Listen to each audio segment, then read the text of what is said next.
bonsoir, merci d'être là et d'être resté pour ce débat. Donc on va revenir sur le contenu du film. La première question que je voulais poser, je vais la poser à l'organisateur de cette soirée, David Sussman. C'est grâce à toi qu'on est là ce soir, c'est grâce à toi qu'on voit ce film. Ce que je voulais savoir, c'est qu'est-ce qui a décidé Pur Océan d'organiser cette soirée ? Est-ce que c'est une prise de conscience ? Voilà, quelle est la motivation ? Pourquoi on est tous réunis là ce soir ? Explique-nous. Alors, d'abord parce qu'il y a une vraie prise de conscience personnelle, mais aussi dans les objectifs de Pur Océan. Comme vous le savez, Pur Océan, c'est le financement de la science donc appliquée. Donc, c'est la science et l'innovation.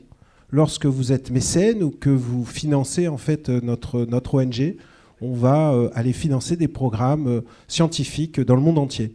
On a un deuxième objectif qui est celui de ce soir, en fait, qui est de favoriser les échanges. Et cette prise de conscience. Et ce soir, et pour moi, ça a toujours été fondamental, de pouvoir discuter justement des problématiques en lien avec l'environnement et l'océan.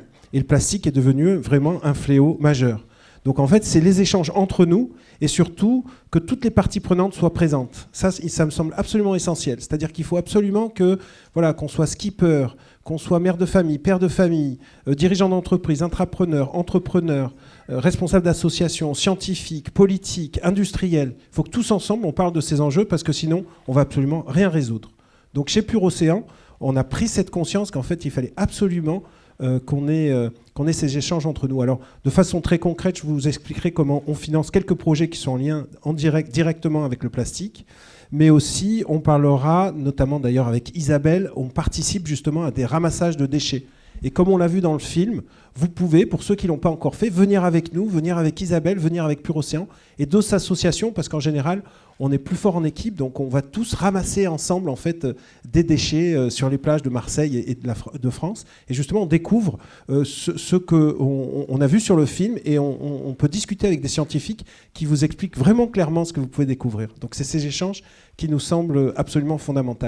Et puis, en parallèle, chez Pur Océan, on a pris conscience de tout ça. On a un sac aujourd'hui qui nous permet, qu'on appelle la goutte bleue.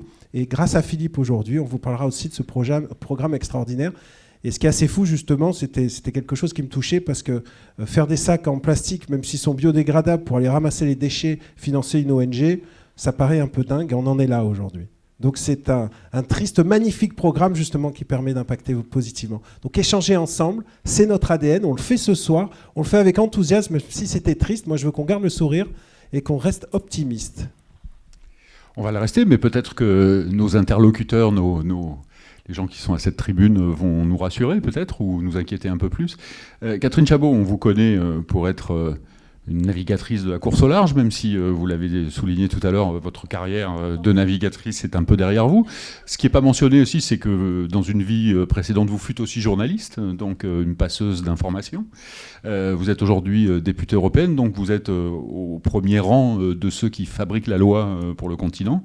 On voit quand même dans ce film, même si à la fin, la sénatrice qui est co-auteur de ce rapport sur la toxicité du plastique indique qu'il y a des attitudes individuelles à avoir, mais la réglementation, c'est quand même, de mon point de vue en tout cas, quelque chose qui balise le terrain. Est-ce qu'au niveau européen, on a pris toute la mesure du danger que représente le plastique, et est-ce que les décisions qui sont prises sur le plan législatif vont vraiment dans le bon sens ? Alors, à l'instant T, moi j'ai toujours l'impression, surtout après ce film, oui, la situation est dramatique et non, on ne va pas assez vite de toute évidence.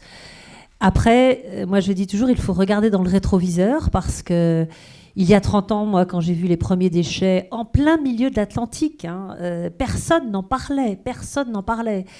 La première ONG, la première que j'ai rencontrée qui s'occupait du sujet, c'est Isabelle. Isabelle, on s'est rencontrés je crois qu'il y a 20 ans, peut-être plus que ça. Et c'est Isabelle qui m'a fait vraiment prendre conscience de l'ampleur du sujet. Même Isabelle est dans l'un des documentaires que j'ai tourné. Et vraiment, je suis ravie qu'elle soit là parce que pour moi, vraiment, c'est la première référente en matière de déchets en France. C'est vraiment la première. J'en ai rencontré d'autres, mais c'était vraiment la première qui a sensibilisé avec son petit bâton de pèlerin depuis des années, etc. Alors, à la fois, les choses vont dans le bon sens parce qu'on a même un traité plastique, parce que depuis le tournage du film, vous savez qu'il y a eu une réunion à Nairobi et qui a décidé d'engager un traité sur le plastique. Alors moi, je m'interroge, qu'est-ce qu'on va mettre dans ce traité-là ? À la fois donc des bons signes, effectivement, au niveau européen, même au niveau national. On interdit les sacs plastiques à usage unique, génial. Les touillettes. Voilà. Alors moi, je trouve ça à la fois formidable et tellement dérisoire quand on voit le film. C'est-à-dire, c'est ça, c'est à la fois formidable parce qu'enfin il y a la prise de conscience, parce qu'enfin on légifère, parce qu'enfin voilà, ça bouge et qu'il y a une conscience universelle. Et ça, le traité, la décision de s'engager dans un traité international sur le plastique, c'est génial. Mais en même temps, c'est dérisoire au regard de l'immensité du problème. Et moi, je vais suivre dans les prochains mois qu'est-ce qu'on va mettre dans ce traité plastique. Parce qu'il faut, effectivement, comme on l'a vu dans le film, arrêter les flux.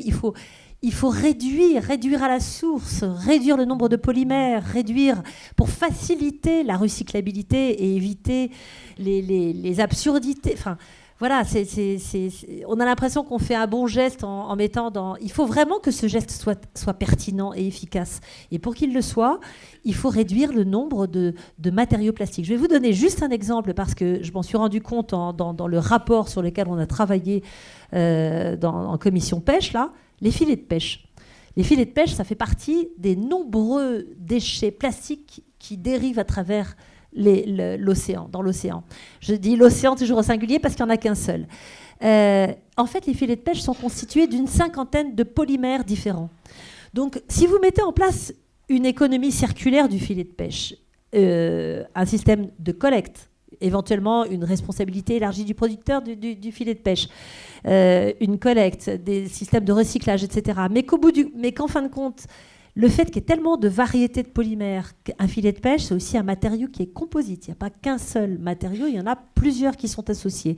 Eh bien, ça complexifie. Donc voilà, il faut donc vraiment en amont. Enfin, je ne vais pas rentrer dans les détails parce que, par exemple, il y a un autre sujet, le polystyrène. Moi, le 1%, l'un des scientifiques explique qu'à la surface, il y aurait 2-3%, 1% peut-être, on ne sait pas très bien. Moi, ce que j'ai surtout vu en mer, c'est le polystyrène, parce que ça fait partie des matériaux qui flottent, ce n'est pas les matériaux qui coulent. Le polystyrène, il constitue un nombre innombrable de nos matériaux mobiles. Je dis bien mobiles parce que le polystyrène, et le film est vachement bien pour ça, parce qu'il parle aussi de tout ce que nous apportent les matériaux plastiques. Le polystyrène, c'est d'un des meilleurs isolants qui soit. Aujourd'hui, dans le bâtiment, il y a plein de bâtiments dans lesquels, si on veut faire une bonne isolation et pour atteindre nos objectifs climatiques, il faut qu'on isole nos bâtiments. Eh bien, le polystyrène rentre, vous allez voir, le polystyrène va se multiplier parce que c'est l'un des isolants formidables, etc. Donc, il y a une vraie question à se poser. C'est le polystyrène, pourquoi pas ? Mais isolé, fondu. Et puis, quand les ouvriers, les artisans qui vont l'installer, moi j'ai vu chez moi, ils nettoient leur cuve et ils jettent le polystyrène ils nettoient leur cuve dans la nature. J'ai vu ça dans mon jardin, je voyais des billes blanches, etc. C'était du polystyrène. Le polystyrène, c'est dramatique. C'est dramatique et finalement, ça rend plein de services. Pour conclure, et pour finir de répondre à votre question, on avance et on a encore une législation, on a tout un paquet économie circulaire au Parlement européen au niveau européen qui est décliné du fameux pacte vert, qui est l'objectif qu'on s'est fixé. L'objectif à terme, c'est en 2050 la neutralité climatique. Il y a donc tout un paquet lié aux déchets. Moi je ne sais jamais très bien comment. Je dois à la fois me réjouir parce que depuis 30 ans, finalement ça avance enfin, mais il est essentiel de fermer le robinet et pas attendre toutes les réglementations. Et on a tous notre part à faire. C'est le sens, parce que je vais conclure là-dessus, Ocean as Common, l'océan comme bien commun de l'humanité.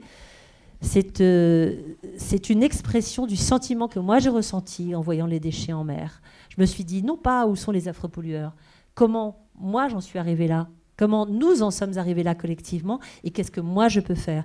Et l'idée, c'est d'arriver à mobiliser la responsabilité de chacun, la vôtre, la mienne, la nôtre, celle de chacun d'entre nous ici dans la salle, pour comprendre que l'océan, il n'y en a qu'un seul, qu'il nous fournit des services écosystémiques absolument colossaux pour l'humanité. Il ne fait pas que nous nourrir en poissons, c'est la moitié de l'oxygène que nous respirons. S'il est pollué, on ne respirera plus. Donc c'est véritablement de notre responsabilité individuelle et collective, et d'où cette ambition de faire reconnaître l'océan comme un bien commun et de promouvoir cette responsabilité individuelle et collective au niveau des Nations Unies. C'est ce que j'essaie de faire avec mon petit bâton de pèlerin.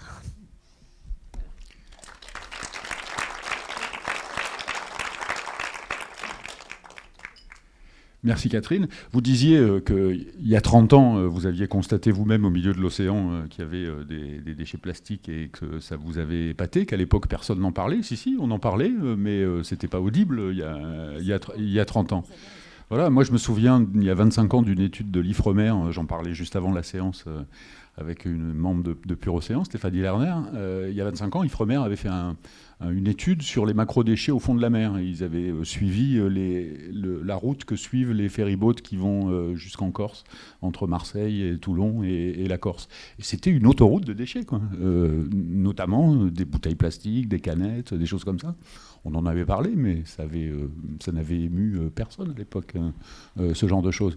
Je reviens à ce que vous disiez tout à l'heure sur la loi qui a été prise pour interdire les plastiques à usage unique. Je me suis intéressé à cette loi. En interdisant les sacs à usage unique, on a aussi autorisé les sacs en plastique réutilisables, que a priori, le constat c'est que personne ne les réutilise. Ils sont beaucoup plus épais que les anciens sacs plastiques. Quand vous avez mis des patates dedans, c'est souillé, mais j'en vois beaucoup qui partent à la poubelle après un seul usage. Et dans l'année qui a suivi la promulgation de cette loi, c'est plus 17% de production plastique en France. Donc est-ce que parfois la loi, elle n'est pas contre-productive? Claire Pitola, vous êtes députée, vous contribuez à fabriquer la loi, vous êtes intéressée aux questions des plastiques. Est-ce que c'est le genre de question qu'on se pose quand on est député? Est-ce que la décision qu'on va prendre, le vote qu'on va faire, ne va pas aller finalement contre l'intérêt qu'on défend au départ? Bien sûr, je vous remercie du coup. Merci d'abord à Pure Océan de m'accueillir aujourd'hui. Bien sûr, quand on vote des lois, on réfléchit aux impacts, et je crois que ça a été dit en fait dans le documentaire, il faut se méfier des fausses solutions. Alors sur les sujets sur lesquels j'ai travaillé, j'ai le regret de vous dire que dans un premier temps, je vais dire des choses qui ne sont pas très sympathiques à entendre, mais justement pour aller vers des solutions et vers justement une acceptation de tous, et pour aller dans des solutions qui sont efficaces. Il y a eu de nombreux rapports à l'Assemblée sur cette mandature qui ont concerné le plastique, pour dire à quel point c'est un enjeu qui préoccupe le politique aujourd'hui. Moi, j'ai eu la chance d'être rapporteur d'un rapport sur les perturbateurs endocriniens contenus dans les plastiques, les fameux phtalates dont on parlait dans le documentaire. Pourquoi ? Parce qu'ils ont un impact particulier sur la santé. Et donc, le rapport dont j'ai traité avait pour objet de regarder les impacts de cette pollution plastique sur notre santé au travers de ces perturbateurs endocriniens. On a quand même une connaissance des modes d'action des perturbateurs endocriniens, et ce pourquoi ils nous préoccupent, c'est parce qu'ils sont différents dans leur mode d'action des produits chimiques habituels. On a l'habitude dans nos règles, dans notre législation, qu'elle soit française ou européenne, de considérer que les produits chimiques, en fait, c'est la dose qui fait le poison. Donc tout est réglé sur, au bout d'une certaine dose, on interdit. Or, les perturbateurs endocriniens, à de très faibles doses, si l'exposition a lieu dans les premiers jours de la vie, ou pour une femme enceinte, pour un adolescent, donc dans des périodes de développement, de très faibles doses peuvent avoir des impacts assez délétères sur la santé et sur plusieurs générations. C'est ce qui a été constaté dans le cas du scandale du Distilben, où un médicament qui était donné aux femmes enceintes, en fait, s'est avéré provoquer des stérilités sur plusieurs générations. Donc on voit des stérilités, des retards de croissance, différentes actions. Donc on a vraiment en fait des substances chimiques aujourd'hui qu'on connaît mal, mais dont on sait qu'il faut vraiment se méfier, et on sait qu'elles sont très présentes dans les plastiques. On sait aussi que donc on va les ingérer parce qu'on ingère cette fameuse carte de crédit toutes les semaines, pas tous les ans, toutes les semaines. Parce qu'on a du plastique qui est véhiculé partout, dans l'eau, dans l'air, dans nos aliments. On sait aussi que ces perturbateurs endocriniens, on les ingère parce que, en fait, le plastique les libère dans les aliments qu'il contient. Donc on s'attache aussi aux plastiques qui sont finalement présents autour de ces fameux publics fragiles, les femmes enceintes, les enfants, les adolescents. Et donc ce qu'on a commencé à faire, c'est dans la loi Egalim et dans la loi Climat et Résilience, économie circulaire aussi, c'est d'interdire les plastiques dans les cantines scolaires, simplement pour éviter que nos enfants, quand ils vont à la cantine, ils mangent dans des plastiques réchauffés qui, du coup, véhiculent tous ces perturbateurs endocriniens.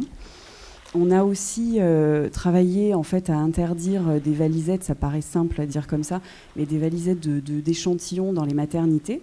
La première chose qu'un couple voit quand il arrive à la maternité dans la chambre, c'est cette valisette pleine d'échantillons plastiques où il va pouvoir gentiment tartiner son bébé.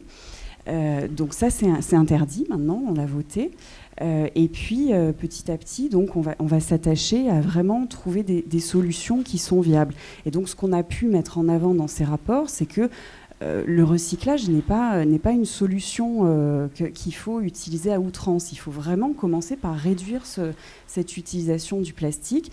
Le recyclage va avoir tendance des plastiques à remélanger le cocktail chimique avec tous les additifs et ces fameux perturbateurs endocriniens. Donc il faut recycler, mais recycler de façon très considérée et vraiment travailler sur le tri des déchets et sur réduire les déchets. Et pour finalement arriver à identifier toutes ces molécules et donc à bien choisir comment on va fabriquer nos plastiques, eh bien, il faut travailler avec la recherche. Aujourd'hui, il y a beaucoup de chercheurs qui mettent en avant des techniques de reconnaissance de ces structures moléculaires. C'était bien ce qui était avancé dans ce documentaire. Ces structures moléculaires des perturbateurs endocriniens. Aujourd'hui, il y a une dizaine de perturbateurs endocriniens qui sont interdits dans le règlement européen REACH. Et en fait, c'est pas du tout suffisant. Donc, on a tous en tête les phtalates, le bisphénol dans les biberons, mais en fait, on a au moins, d'après les scientifiques, 300 perturbateurs endocriniens, d'après les structures moléculaires qu'ils reconnaissent, qui sont largement dispersés dans les plastiques qu'on utilise tous les jours.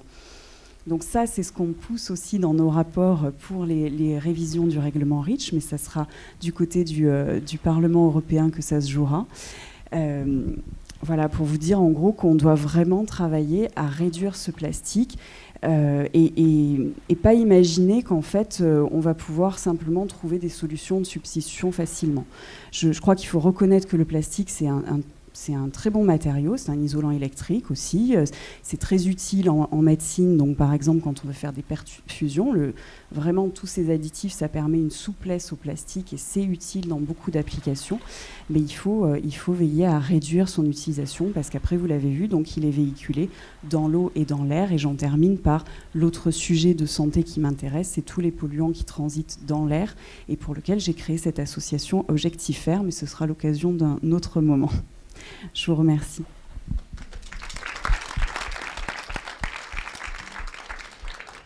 Vous avez évoqué la question du recyclage qui, ces dernières années, a eu tendance à devenir un peu le nouveau mantra. On avait l'impression, à écouter certains, que le recyclage allait permettre de résoudre le problème global des plastiques. Or, le recyclage des plastiques, on l'a vu dans le film, les plastiques, quand ils sont recyclés, ils perdent au fur et à mesure une partie de leur qualité. Et donc, à un moment donné, ils arrivent en fin de vie. Et le problème de la fin de vie de plastique n'est pas du tout traité. Qu'est-ce qu'il faudrait faire en fin de vie pour éviter, effectivement, que tous ces plastiques se retrouvent dans les océans ? Isabelle Michon, c'est votre... Poitou, pardon. Bichon, c'est mignon, mais c'est pas moi. C'est votre voisin qui s'appelle Michon. Alors, est-ce que vous... Isabelle Poitou. Non, c'était pour vous, Isabelle. Je ne suis pas sûre d'être la mieux placée pour parler des plastiques en fin de vie. Pardon ? Donc moi je travaille je dirige une association qui s'appelle Merterre et je suis spécialiste de la caractérisation quantitative et qualitative des macro-déchets. Donc alors ils sont en fin de vie diffus, sauvages, abandonnés, oui. Nous les collectons sur les plages et on est une armée de plus en plus nombreuse, hyper motivée, hyper engagée, hyper généreuse. avec un réseau très fourni. Et de plus en plus, et surtout à Marseille, parce que c'est un creuset très dynamique. Et nous collectons ces déchets en fin de vie, éparpillés et dispersés dans l'environnement. Et cette fameuse cette époque du plasticène, hein, ce sentiment que finalement on pourra observer des couches sédimentées en faisant des carottes de ces plastiques. Nous, on travaille pour empêcher que ces déchets n'arrivent, mais pour cela, il faut comprendre d'où ils viennent et redonner à chacun le pouvoir d'agir à l'origine de ces déchets diffus. En fait, ce qu'on voit là, c'est ce que je ressens, moi, c'est beaucoup de frustration et d'angoisse, hein, d'anxiété, en me disant mais comment est-ce que je peux faire ? Qu'est-ce que je peux faire ? Donc je me suis levée. Quand j'ai commencé à travailler sur le sujet, c'était en 94, ça fait 28 ans maintenant. Et donc ce que j'ai commencé à faire, c'était le rendre visible, le donner à connaître. Comment est-ce qu'on va faire ? C'est la première des étapes, c'est de comprendre de quoi on parle. Donc j'ai développé des méthodes de mesure, de caractérisation. On ne mesure pas de la même manière, vous savez, des concentrations. On a vu que les scientifiques, ils savent faire des concentrations dans des volumes d'air ou d'eau. Mais en revanche, mesurer ces macrodéchets, ces déchets solides et visibles, dans des environnements qui ne sont pas habituellement appréhendés par les scientifiques. Les domaines des scientifiques, ce sont les zones sauvages, le milieu marin, mais les zones urbaines, c'est plus difficile. Hein, elles appartiennent aux collectivités territoriales. Le littoral, il appartient aux collectivités territoriales. Le nettoyage des plages se fait par des services techniques et pas par des scientifiques. Comment est-ce que je fais pour avoir de la donnée viable ? Et c'était un gros casse-tête. Donc mon travail, ça a été de définir des méthodologies de connaissance, de surveillance. Donc on est de très nombreux à s'organiser, à se structurer. Avec les collectivités territoriales, il est dit dans le film que justement ce qui est nouveau, c'est qu'on travaille avec des professionnels, des entreprises, donc notamment avec Suez. Ça fait plusieurs années que je travaille avec Suez et Ceram, la Société des eaux et du réseau d'assainissement à Marseille. Et on est engagé dans la collecte de ces déchets dans les réseaux pluviaux, dans les dégrilleurs. Là, vous avez vu, il y avait Stéphane Azikian qui a des filets qui met dans les embouchures de réseaux pluviaux, hein, des égouts, avant qu'ils n'arrivent dans les cours d'eau. Il y a une entreprise marseillaise qui fait ça aussi, avec le système d'Erein. Tout à fait. Alors Stéphane Azikian est basé à Antibes, mais le filet, l'entreprise marseillaise, c'est les filets connectés. Ils ont rajouté le côté connecté, mais les filets au départ, c'était donc Stéphane Azikian, et ce sont les filets de Stéphane qui sont utilisés par cette entreprise. Et donc en fait, on va mesurer cela, essayer de les collecter et les traiter derrière comme des ordures ménagères.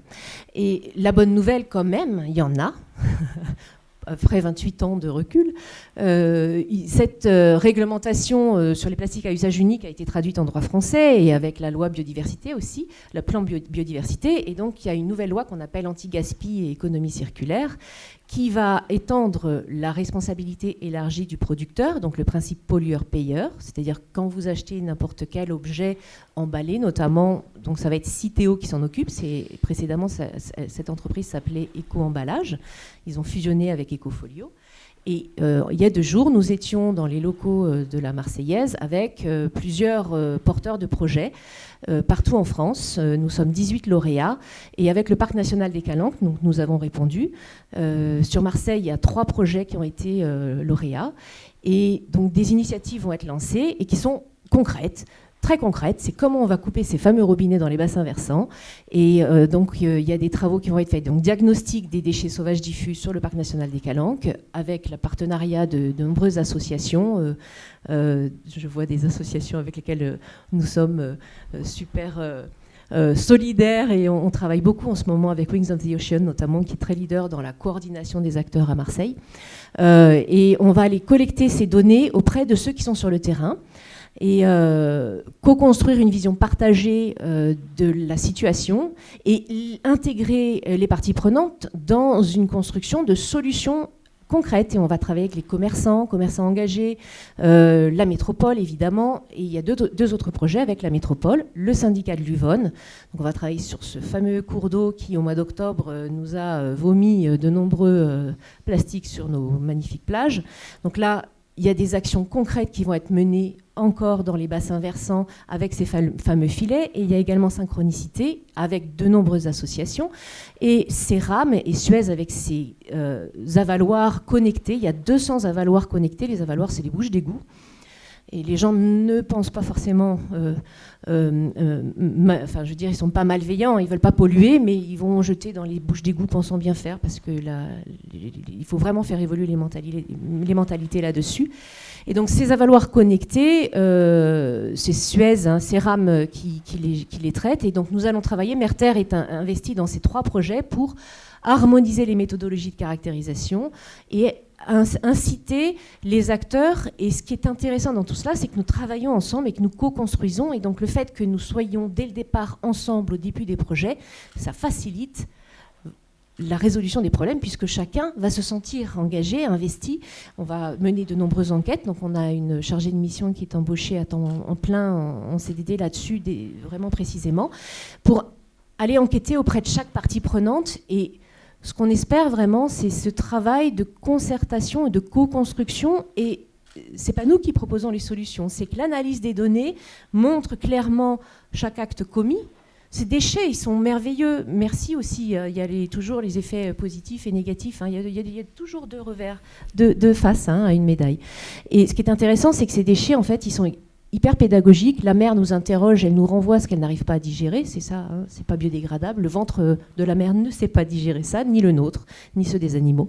Et le fait de les rendre visibles, elle montre à chacun son geste et son acte.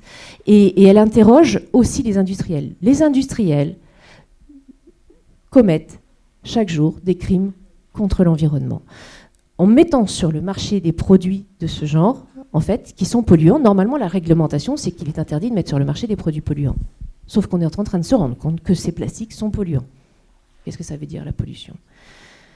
Donc, les industriels doivent être impliqués et intégrés. Donc ces mesures nous permettent il y a différents niveaux d'action.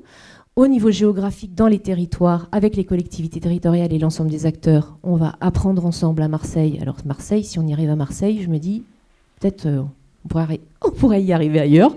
Moi, quand je suis arrivée à Marseille, on m'a dit, si tu arrives à Marseille, tu arriveras dans le monde entier. J'ai dit, oh ouais, d'accord, c'est parti. Et donc ensuite, le deuxième étage, ce sont les industriels. C'est-à-dire que quand on caractérise les déchets, on va aller précisément dans notre base de données. Chaque objet est rattaché à un secteur d'activité économique et à une REP, responsabilité élargie du producteur. C'est-à-dire qu'on peut requêter dans la plateforme sur ces objets en particulier. Et donc, nous incitons les industriels à être responsabilisés, voilà, et à prendre leur part de responsabilité et arrêter de mettre sur le marché des produits extrêmement polluants et à les disperser comme ça. Et chacun doit prendre conscience qu'il a une responsabilité, un rôle à jouer. Et notamment, nous avons co-rédigé un plaidoyer que nous avons publié il y a 2 jours, et donc c'était à l'initiative de Wings of the Ocean qui nous a boosté et fait accélérer le système pour qu'on arrive à rédiger ce plaidoyer. Donc on l'a publié hier ou avant-hier. C'est mon équipe qui s'en occupe, mais on interroge les candidats aux élections présidentielles et cette campagne s'appelle « On n'en parle pas » et le logo est très très bien choisi, je trouve, et c'est une bouteille en plastique qui est écrite en « On n'en parle pas de ces plastiques ». Pas suffisamment en tous les cas. Et ça, il faut vraiment le mettre dans le débat politique et des candidats aux élections présidentielles. Donc je suis très fière de ça aussi. Merci. Vous y croyez à l'autodiscipline des industriels pour ne pas mettre des produits polluants si ça leur rapporte de l'argent ? Pour rajouter le truc, c'est que... Non, c'est d'une manière générale. Je n'ai pas de... je me leurre pas. Voilà, on n'est pas dans le monde des bisounours avec les industriels. Et quand on voit ce qui se passe aujourd'hui, on se rend compte qu'il y a des tas de choses qui se passent à l'insu de notre plein gré. Et on ne comprend pas grand-chose de ce qui se passe. Franchement, c'est un peu complexe. Mais en tous les cas, nous, on a un rôle de ne pas... Quand on sait des choses, il s'agit, moi je ne veux plus collaborer à un système qui pollue. Quand je sais les choses, je dis que je ne veux pas collaborer. Voilà. Ouais, si je peux ajouter quelque chose, moi je trouve que ça rejoint ce que je disais tout à l'heure. le travail que fait Isabelle, le travail de caractérisation est absolument essentiel pour tout le monde, parce qu'effectivement, on pollue sans forcément savoir qu'on a pollué. C'est-à-dire qu'on a trouvé des solutions dans les matériaux à une époque qui sont extrêmement intéressants. Et je ne vais pas rentrer dans les détails parce que je crois qu'on aimerait bien vous entendre aussi, monsieur. Mais c'est parce que tu as caractérisé, Isabelle, qu'on peut remonter et identifier qu'il y a peut-être des molécules qu'on pourrait laisser de côté, qu'il faut réduire le nombre de molécules, qu'il faut, etc. C'est absolument essentiel. C'est d'affreux pollueurs, mais en fait, on est tous un peu des affreux pollueurs. Bon. Donnez-les. Oui, alors on a créé des plateformes de sciences collaboratives. Donc c'est financé par le ministère de la Transition écologique et la région Provence-Alpes-Côte d'Azur, qui est vraiment un soutien fidèle depuis le début de l'association. Et donc le premier maillon de la plateforme s'appelle Remède Zéro Plastique pour Réseau Méditerranéen Zéro Plastique. Il s'agit de fédérer, coordonner et renforcer la capacité de chaque acteur à agir là où il est. Donc on centralise les données et au niveau national, elle s'appelle Zéro Déchet Sauvage. Et elle monte en utilisateur tous les jours et donc on a beaucoup de données, elles sont accessibles au public si vous voulez aller voir ce qui se passe et donc l'association Merter est à votre disposition si vous voulez plus d'informations. Merci Madame Poitou. Philippe Michon, on parlait des industriels, vous venez de ce monde-là, vous avez longtemps travaillé, m'a-t-on dit, pour les plasturgistes qui fabriquent ces méchants plastiques de pétrole qu'on retrouve et qui persistent des dizaines, voire des centaines d'années dans l'environnement. Et puis un beau jour, vous avez changé de direction et aujourd'hui vous faites des matières plastiques, des polymères à partir d'algues. Donc expliquez-nous d'abord comment vous avez développé cette entreprise, Eranova, et en quoi elle peut constituer une solution au problème de la pollution plastique. Oui, je vais vous parler d'Eranova. Je voudrais juste revenir un tout petit peu d'où je viens. J'ai créé une autre société qui s'appelle Alternative Plastique en 2006. Son nom veut dire ce qu'il veut dire, puisqu'elle existe toujours. Elle commercialise des solutions et des produits finis. Et mon premier objectif, c'était de travailler sur la biodégradation des plastiques et analyser ces plastiques. C'est-à-dire qu'on voit effectivement tous ces déchets qui sont là, mais en fait, on les ramasse, on les voit, mais il faut les analyser, il faut les caractériser. Et en fait, vous apercevez que l'industrie de la plasturgie, c'est une vieille industrie, mais qui est une industrie primaire. Les gens de la plasturgie, ils connaissent leurs produits, ils savent faire fonctionner leurs machines. Les produits chimiques, ils ne connaissent pas. La microbiologie, ils ne connaissent pas. Un microbiologiste ne connaissait pas la plasturgie. Donc en fait, aujourd'hui, étudier le comportement des plastiques dans l'environnement, c'est compliqué. C'est faire appel à une foultitude de connaissances qui sont très difficiles à mettre en œuvre. Et donc moi, j'ai travaillé avec des gens qui sont passés là. On a créé un programme ANR de l'Agence nationale de recherche. On a démarré ça en 2006 avec des gens de l'expédition Tara, Jeff Giglion, qui était sur le bateau.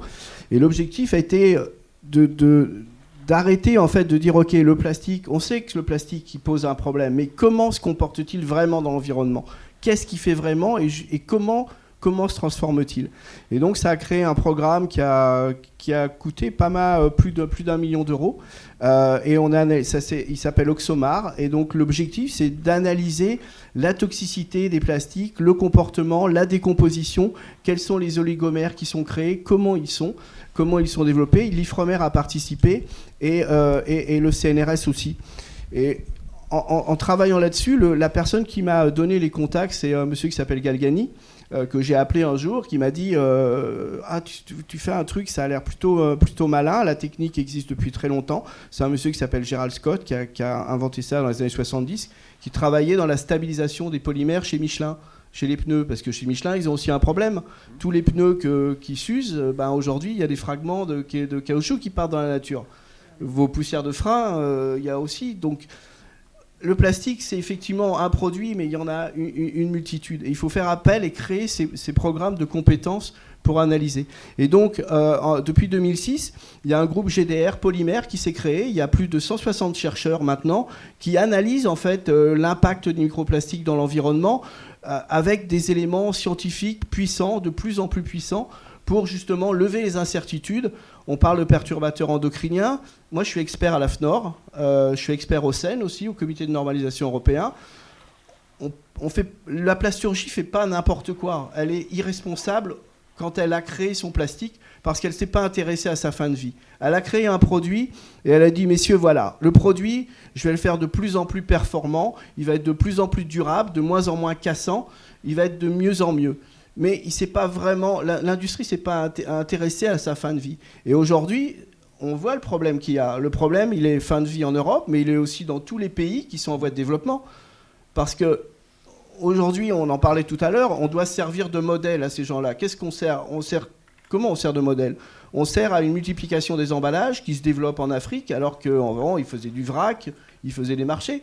Aujourd'hui, la quantité, plus un pays monte en niveau de vie, plus il génère du plastique, plus il génère des emballages, plus il génère des déchets. Et moins ils mettent des infrastructures pour les collecter et pour en effectuer le recyclage. Je vais après parler du recyclage et des Renova. Et donc, ce que je voulais dire, c'est qu'aujourd'hui, la plasturgie est devant un mur. Elle doit bouger. Et elle ne bouge pas par bonne volonté. Elle bouge par la loi. Elle bouge par la législation.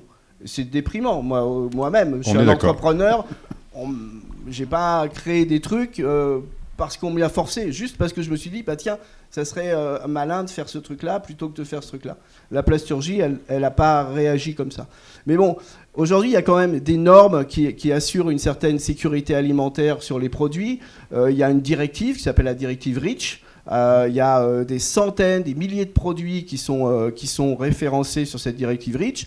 Et lorsque vous créez un emballage qui est destiné au contact alimentaire, vous devez passer des tests qui sont des tests normés, qui montrent qu'il n'y a pas de migration, qu'il n'y a pas de métaux lourds dans le produit. Donc, bien sûr, il y a eu des problèmes sur des phtalates et il y en aura toujours. Il y a toujours des choses qui échappent à la législation et il faut la resserrer au fur et à mesure qu'on découvre ces problèmes. Mais bon, le plastique assure quand même dans le milieu médical une sécurité sanitaire, une sécurité depuis des années que le réutilisable, le lavable n'assurait pas. Donc, on a ce problème-là, mais il faut aussi voir, et ça a été aussi montré dans le reportage, qu'il y a quand même des choses positives qui sont arrivées. Maintenant, au niveau de ces emballages, l'accent aujourd'hui est mis sur le recyclage. Alors on parle de décyclage. Un produit plastique, tous les plastiques sont recyclables. Il y a 7 types de plastiques. Tous les plastiques sont recyclables. Pour recycler un plastique, il y a aujourd'hui de plus en plus de technologies qui sont en train de se développer. Le premier recyclage de base, c'est on prend le plastique, on le granule, on refait des granulés, on le réchauffe et on refait un nouveau matériau. C'est vrai qu'au fur et à mesure qu'on va... Alors, ces plastiques, pour durer longtemps... Bien là. Oui, rapproche-toi un petit peu pour qu'ils entendent. Pardon. Ouais, ce plastique, donc on granule ce plastique, on refait des granulés, on le réchauffe. Un plastique, ça se transforme à 200 degrés, donc il n'y a pas grand-chose qui résiste à 200 degrés en termes de bactéries. Et effectivement, un plastique, aujourd'hui, pour durer longtemps, on met à l'intérieur des antioxydants. Et à chaque fois que vous recyclez ce plastique-là, effectivement, il perd des propriétés mécaniques. Mais on peut compenser ces propriétés en rajoutant ces fameux antioxydants. On sait rallonger la durée de vie d'un plastique, on sait le faire. Et la vraie problématique de ces plastiques-là, c'est qu'ils n'ont plus de contact alimentaire. C'est-à-dire qu'on ne peut pas les réutiliser pour de la barquette, donc on a des applications qui sont des plastiques de sacs poubelles, des plastiques particuliers. Là, aujourd'hui, il y a des investissements massifs dans le programme France 2030 qui sont faits. Il y a une société qui s'appelle Eastman qui a investi 800 millions d'euros en France pour faire du recyclage chimique. Et là, on va décomposer le plastique, on va le réduire, revenir à la molécule de base pour refaire un plastique vierge qui, lui, va être apte au contact alimentaire. Et donc, on va re-rentrer dans un cercle vertueux. Le problème, c'est qu'aujourd'hui, ça consomme beaucoup d'énergie. Ça coûte de l'argent. Donc, le sujet n'est pas simple du tout. Il n'est pas facile. En 2016, avec un de mes associés, qui était un de mes clients, en fait, on s'est dit, le plastique pétrole, c'est bien, mais ça serait peut-être une bonne solution de se décarboner et de travailler sur des solutions qui réduisent l'utilisation du plastique d'origine fossile. Les plastiques base végétale, ça existe depuis des années, ça existe depuis 15 ans, 20 ans. Il n'y a rien de nouveau sous le soleil. Il se trouve que ça intéressait personne parce que ça intéressait personne. Aujourd'hui, on dit, le plastique est polluant, donc travaillons avec des solutions base végétale. Il y a 3 générations, c'est un peu comme les biocarburants. Première génération, c'est l'utilisation des cultures alimentaires, maïs, pommes de terre. L'inconvénient de ces plastiques biosourcés, c'est que ça utilise des terres agricoles et qu'aujourd'hui, en 2050, on va avoir 8 milliards de gens à nourrir. Faire des plastiques avec du végétal destiné à l'alimentation humaine, ça n'a pas trop de logique. Donc, il y a aujourd'hui quand même beaucoup de questions sur les plastiques biosourcés issus de ces origines. La deuxième génération, c'est issu des déchets de l'agriculture. Donc les déchets du bois, par exemple, la paille, où là aussi on peut créer des biopolymères et travailler sur ces sujets-là. Là aussi, on utilise des terres agricoles et donc on a un problème de foncier.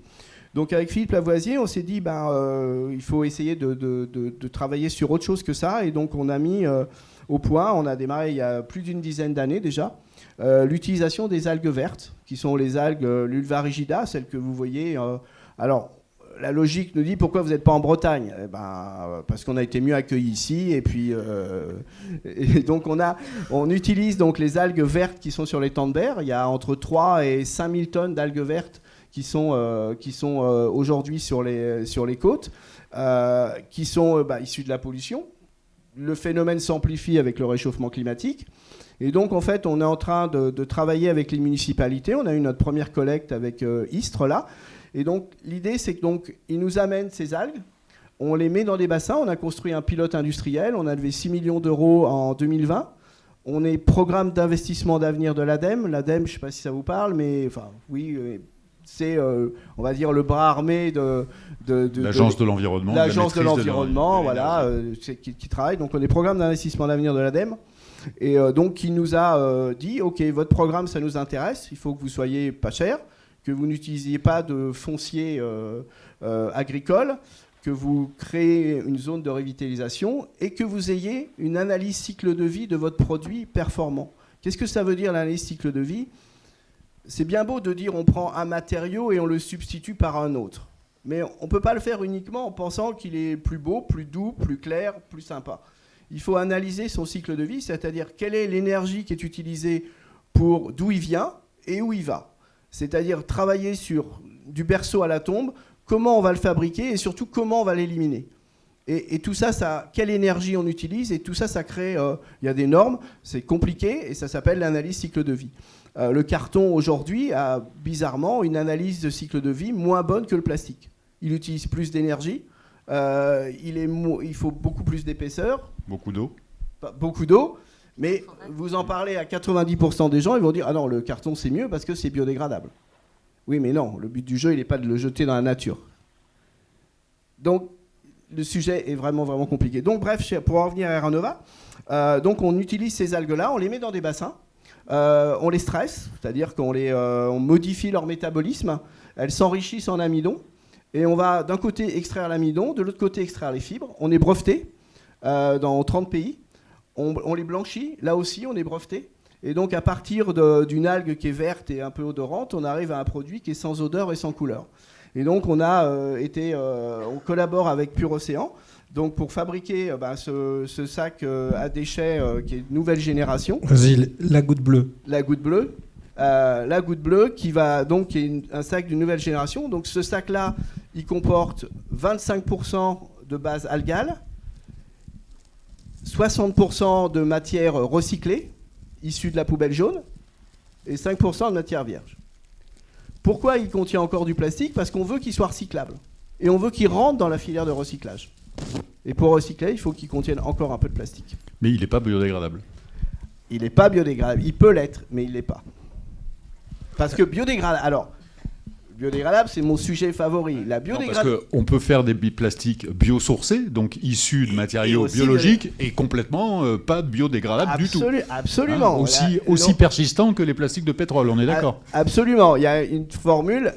La biodégradabilité d'une matière n'est pas liée à son origine, mais liée à sa formulation chimique. C'est-à-dire que vous pouvez avoir des produits végétaux qui ne sont pas du tout biodégradables et des produits pétroliers qui sont parfaitement biodégradables. C'est l'origine, donc c'est assez compliqué à comprendre, mais c'est comme ça. La biodégradation, c'est un sujet qui est important. Moi, je suis fan de la biodégradation, mais qui est très peu porté, parce que le législateur, l'ADEME entre autres, dit si on dit aux gens que le produit est biodégradable, on déresponsabilise le consommateur.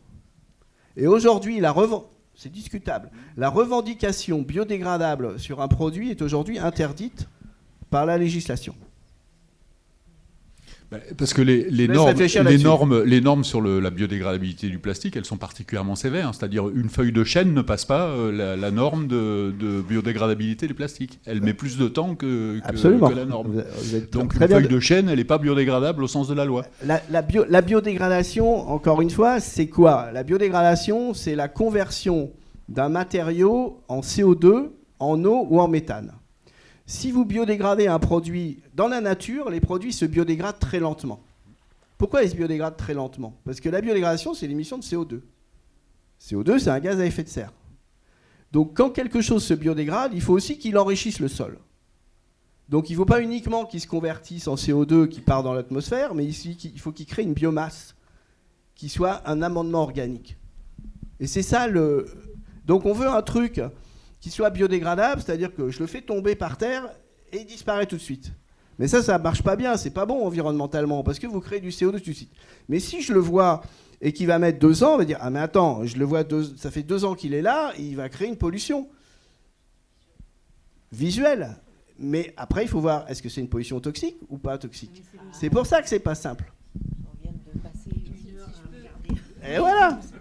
Non, mais si je peux juste, ce que l'on combat dans la biodégradabilité, c'est le geste. C'est le geste de... Je vais vous dire, il y a un truc que font les marins en ce moment, contre lesquels moi j'essaie de lutter, c'est que sur les bateaux qui vont très vite, sur nos bateaux de course, il n'y a souvent pas de toilettes, maintenant il y en a, c'est obligatoire. Le dernier truc qu'ils ont trouvé, c'est... Alors je crois que maintenant, ça y est, ils ont arrêté... c'est de faire leurs besoins dans des sacs plastiques biodégradables et de balancer tout ça à la mer. Eh ben moi, je trouve ça complètement débile, parce qu'en mer, ça met beaucoup plus de temps à se biodégrader, alors que dans la terre, ça peut être pertinent, etc. Mais pardonnez-moi, mais j'aimerais bien après compléter... Vous avez raison. Non, mais c'est pour ça que vous m'avez interrogé. La biodégradation aujourd'hui, effectivement, dans les pays où on a un système de collecte et de recyclage, n'est pas une notion bienvenue. Mais c'est compliqué, oui. Alors, je vais quand même, étant aussi industriel et dans le commerce, je vais vous parler de notre sac. Le fameux sac de la goutte bleue. Et je te remercie d'en avoir dit quelques mots. En fait, le sac de la goutte bleue que vous venez de voir, c'est le sac qui prend soin de l'océan. L'année dernière, pour la première fois, on en a... vendu, je crois, entre 100 et 130 000 exemplaires. Cette année, l'objectif, c'est plus d'1 million. Donc, ces fameux sacs qui vont être produits chez toi. En France. À côté, à Fos-sur-Mer. Donc, Fos-sur-Mer et la transformation à Saint-Étienne. Voilà. Alors, ce qui est important, ce sac qui prend soin de l'océan. Vous allez l'acheter chez, et je les remercie, Casino, Fnac, Darty, voilà, chez les commerçants. Vous allez le retrouver sur les comptoirs. Vous allez l'acheter 5 €. Lorsque vous l'achetez 5 €, 4 € est reversé chez Pure Océan. Donc vous allez acheter un sac de 30 litres. Et ensuite, vous allez évidemment, avec vos équipes, si vous êtes entrepreneur, dans les organisations, avec Isabelle, vous allez ramasser en fait les déchets avec ce sac. Et évidemment, après, on va rentrer dans les circuits que vous connaissez. Donc vous allez agir concrètement en fait pour l'environnement. Donc nous, notre idée, c'était de se dire, de toute façon, on a besoin de sacs. De toute façon, il faut aller ramasser les déchets. Donc faites-le avec nous et faites-le évidemment avec le sac de la goutte bleue. 30 litres de déchets sauvages qui ne finiront pas dans la mer. La nouveauté dans l'année, de cette année, justement, c'est qu'on le fait avec toi. 100% en France. On peut être très fiers. 100% d'ailleurs dans notre belle région. Donc c'est fabuleux. Je voudrais te remercier pour cette belle initiative et toute l'équipe de Pure Océan qui se mobilise. On a eu aussi beaucoup de chance cette année. On a eu toutes les grandes entreprises de notre territoire, avec notamment le top 20 représenté par Lucie ce soir. C'est toutes les entreprises qui réalisent plus de 100 millions de chiffres d'affaires, avec les plus importantes. Je pense notamment les CMA, CGM et autres, qui se sont tous mobilisés. C'est près de 7000 en fait, collaborateurs qui sont allés ramasser des déchets, pas seulement sur la plage, mais autour de leurs entreprises, et qui ont vraiment donc touché du doigt cette problématique en utilisant la goutte bleue. Et moi, je crois vraiment, comme tu l'as dit, que c'est le début j'ai envie de dire, d'un tsunami. Tu vois, cette petite goutte bleue qui devient petit à petit un tsunami. Et je suis convaincu que, n'oubliez pas, si on arrive à financer, en fait, et si tout le monde achetait des sacs, imaginez finalement les millions d'euros qu'on pourrait avoir pour des ONG, des associations. Juste là-dessus, je voudrais juste vous interpeller. Imaginez que Pure Océan, en 4 ans, on lève à peu près un peu plus d'1 million d'euros en fait pour aller financer des programmes de recherche et d'innovation. Tara Océan, dont tu parlais, qui existe depuis plus de, je crois, 25 ans, je crois que c'est un budget... Non, pas tout à fait. Non, Tara, c'est 2002-2003. Oui. Ok, 22. Puisque Ça fait 20 ans. Bon, Ouais, 20 c'est ça, ans. ouais.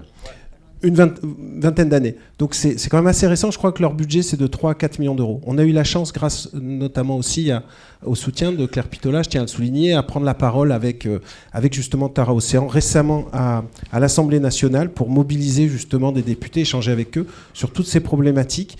Et ce que je me suis rendu compte, c'est qu'en fait, on a très très peu de moyens. Si vous cumulez les 3 millions d'euros de Tara, le million d'euros de Pure Océan, en fait, nos moyens sont absolument minimes. Donc il est fondamental en fait qu'on arrive à lever des fonds, que toutes les entreprises se mobilisent. Et évidemment, je rêve des GAFAM, les Google, Amazon, Facebook, les plus grandes entreprises du monde qui se mobilisent. Mais ça peut être ensuite par des petites actions comme cette goutte bleue. Voilà, ce sac, tous ensemble, je reviendrai dessus, on peut avoir des actions concrètes.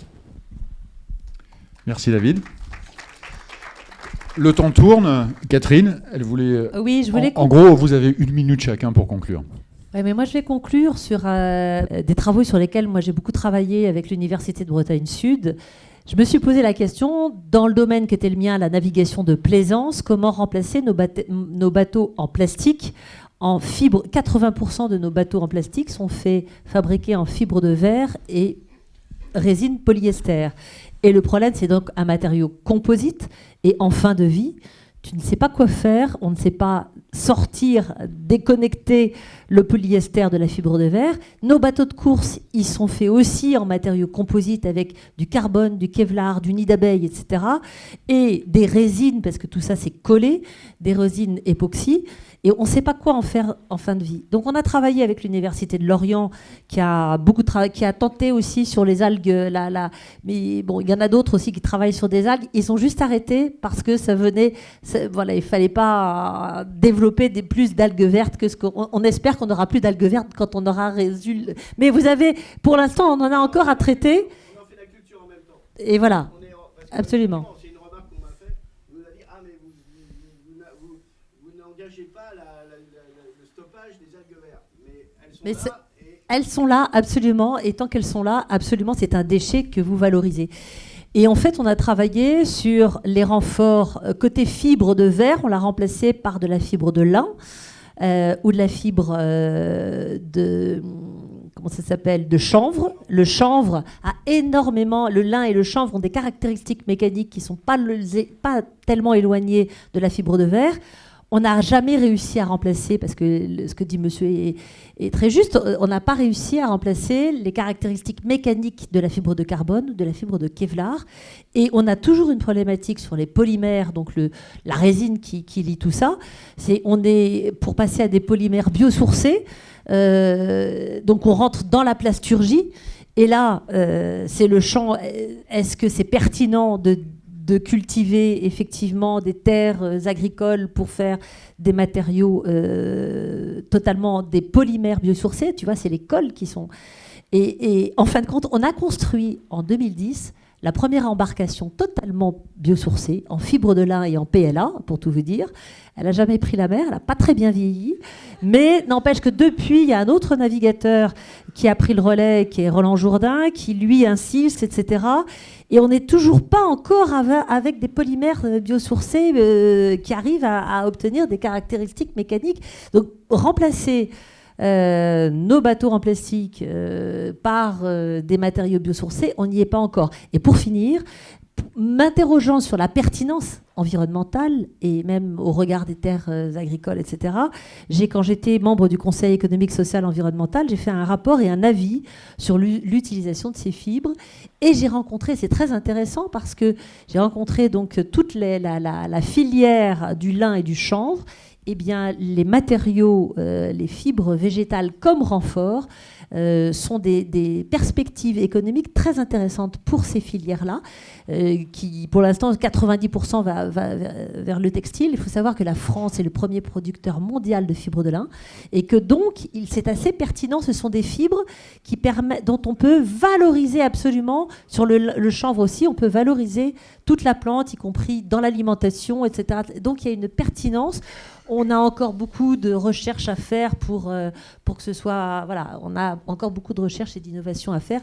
Et la dernière phrase, c'est que dans ces travaux-là, la conclusion, c'est qu'il fallait s'orienter vers une mise en œuvre variée de matériaux composites, mais une seule molécule. En fait, il fallait... Et on a échangé avec les chercheurs de Total, puisque moi, je les ai invités à l'origine de la plasturgie, c'est les pétroliers qu'il faut interroger.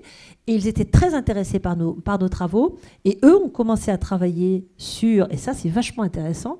Grâce aux imprimantes 3D, on peut envisager d'avoir, avec la même molécule, l'âme, les peaux, les polymères, dans le même matériau, de manière à ce qu'en fin de vie, ces matériaux... Et c'est super important, parce qu'on parle des sacs plastiques, mais on parle des emballages, mais les matériaux plastiques, mais ils sont dans plein d'usages, plein d'usages. Donc c'est des voies vraiment à explorer.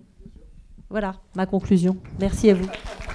Merci Catherine. Vous parliez du chanvre, qui est un excellent isolant, qui peut remplacer avantageusement les polystyrènes dont on parlait tout à l'heure. Claire Pitola, votre conclusion. Merci. Pour répondre aussi à la question d'Éric, en fait, le plastique, souvent, il nous intéresse parce qu'il est souple. Et pour qu'il soit souple, on met des additifs. Et c'est bien le sujet aujourd'hui de ces additifs qui ont des modes d'action sur notre organisme, sur les écosystèmes très spécifiques et qui modifient la croissance. Ça a été dit dans le documentaire. C'est bien ces additifs-là qui nous gênent aujourd'hui et pour lesquels notre réglementation est inopérante. Donc oui, les industriels font des tests, mais ils font des tests qui n'ont aucune réalité, aucune effectivité pour ce type de molécules, d'additifs, qui, rappelons-le, nous intéressent parce qu'elles donnent de la souplesse au plastique. Donc tant qu'on sera, même avec des biosourcés, des plastiques biosourcés, tant qu'on sera sur un plastique qui est souple, on devra mettre des additifs et on aura ces difficultés avec ces molécules-là. Donc c'est pour ça qu'il faut vraiment favoriser la recherche pour identifier ces molécules, modifier ce règlement REACH, c'est le règlement aujourd'hui qui permet de réguler tous les produits chimiques et de faire en sorte justement ensuite à nos agences de délivrer les autorisations de mise sur le marché des produits en vérifiant que ce règlement est respecté au niveau des produits chimiques. Mais aujourd'hui, il est inopérant pour les additifs qui ont ces particularités de perturber notre système endocrinien.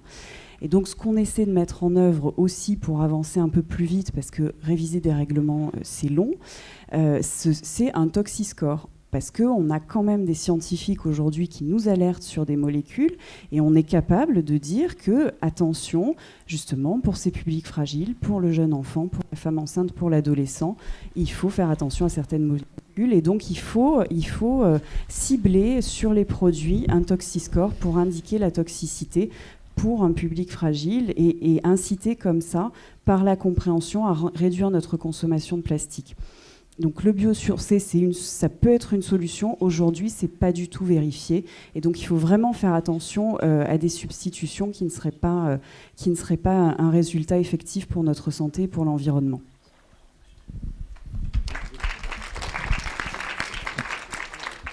Isabelle Poitou, c'est à vous. Voilà. Merci. C'est un tellement énorme sujet. Et une conclusion. Alors, une conclusion. Ce que je vois, c'est qu'on est une grande chaîne. Ce problème de déchets en milieu marin, c'est l'aboutissement d'une énorme chaîne de production où on est multi-acteurs. C'est un socio-écosystème complexe. On voit qu'il y a des injonctions contradictoires. On devient schizo. D'un côté, il faut emballer, protéger la nourriture. De l'autre côté, il ne faut pas polluer, il ne faut pas jeter. C'est hyper compliqué. Moi, là, simplicité. Alors, quand je vois ce que je ramasse, ce sont des emballages de consommation nomade, des friandises, c'est surtout du sucre, du tabac, de l'alcool, des drogues, de l'addiction. Je suis en manque de quoi? Peut-être que mes émotions ne sont pas assez exprimées, peut-être qu'on ne m'entend pas bien, je suis frustrée, je vais manger. Je vais manger quoi? Du sucre, je vais fumer, je vais boire de l'alcool, je vais prendre du protoxyde d'azote, on en trouve plein les calanques. En fait, ces déchets, pour moi, c'est vraiment des cellules cancéreuses qui prolifèrent et qui manifestent une forme maladie de notre civilisation. Donc moi, ça m'interroge surtout sur la qualité de la relation que nous, êtres humains, on a avec nous-mêmes, à tous les maillons du système. Et autant les industriels et les chefs et les patrons et les décideurs et les fabricants et les grandes personnes là-haut qui font des tas de choses super intéressantes, qui vont rapporter plein d'argent, des super idées, sauf qu'à un moment donné, il faut qu'ils se reconnectent un petit peu à ce qu'ils sont, leur cœur, le sens de la vie, qu'est-ce qu'on fout là il y a 250 ans, on était moins d'1 milliard, on est bientôt 8 milliards, c'est formidable. Mais qu'est-ce qu'on fait ? Qu'est-ce qu'on fait de tout ça ? Et ce que je trouve intéressant avec ces déchets qu'on donne à montrer, justement, ça nous interroge là-dessus. Et quand on travaille sur les déchets, on travaille sur le dérèglement climatique. Quand on travaille sur le dérèglement de la production de nos produits, des déchets, en fait, c'est le dérèglement du monde. Et ça interroge sur cette direction dans laquelle on a envie d'aller.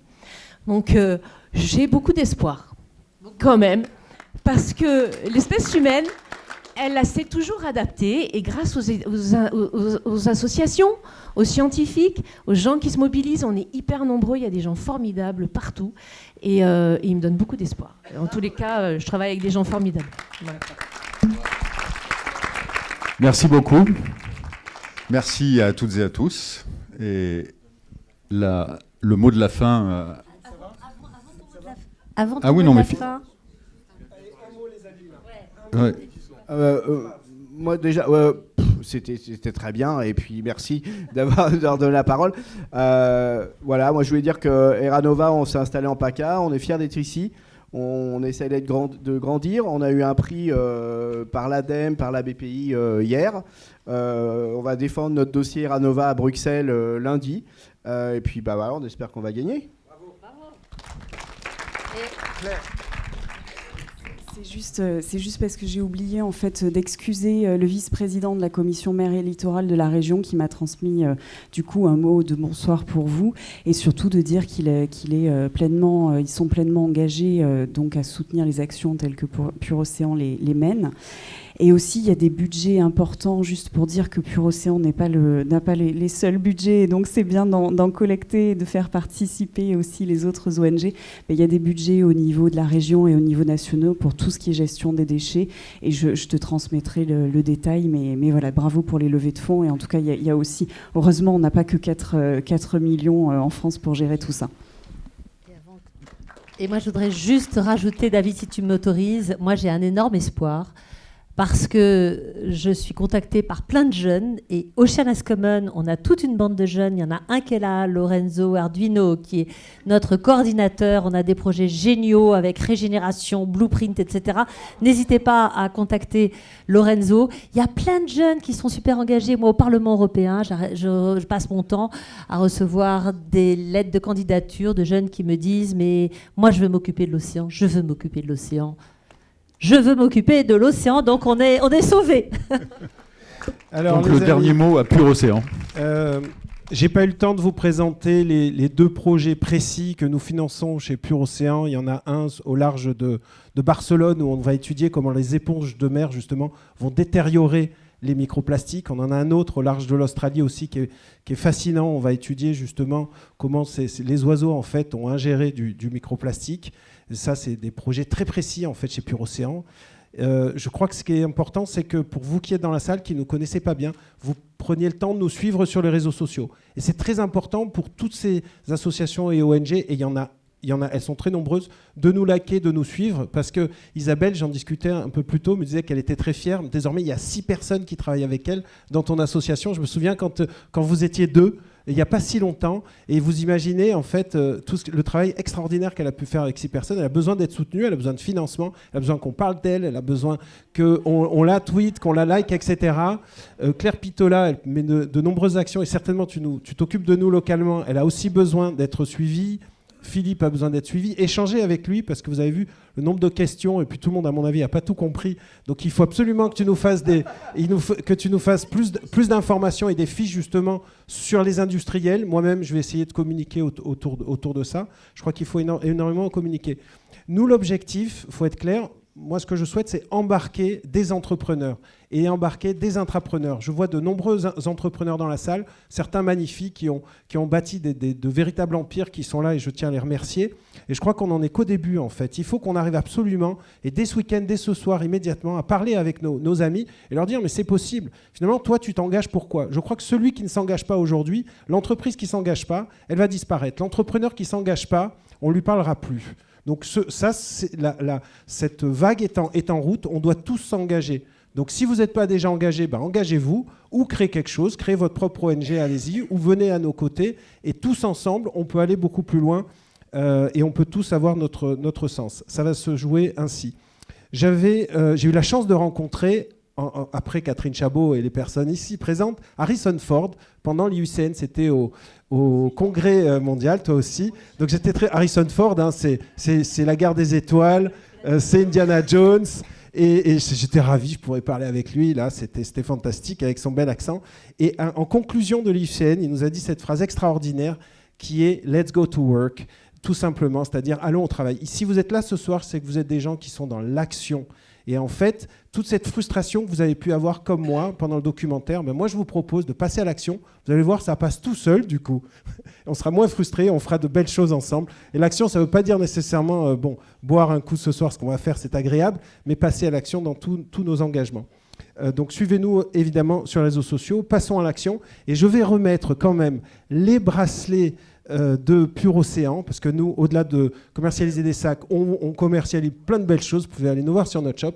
Et je vais remettre à nos invités ce soir les 4 bracelets en fait, de l'année 2022, les bracelets Pur Océan, qui sont les super-héros de l'océan.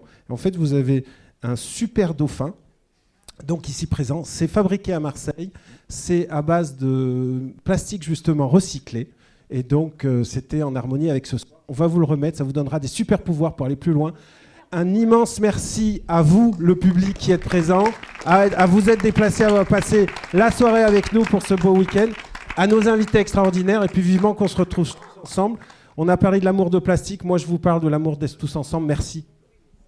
Merci.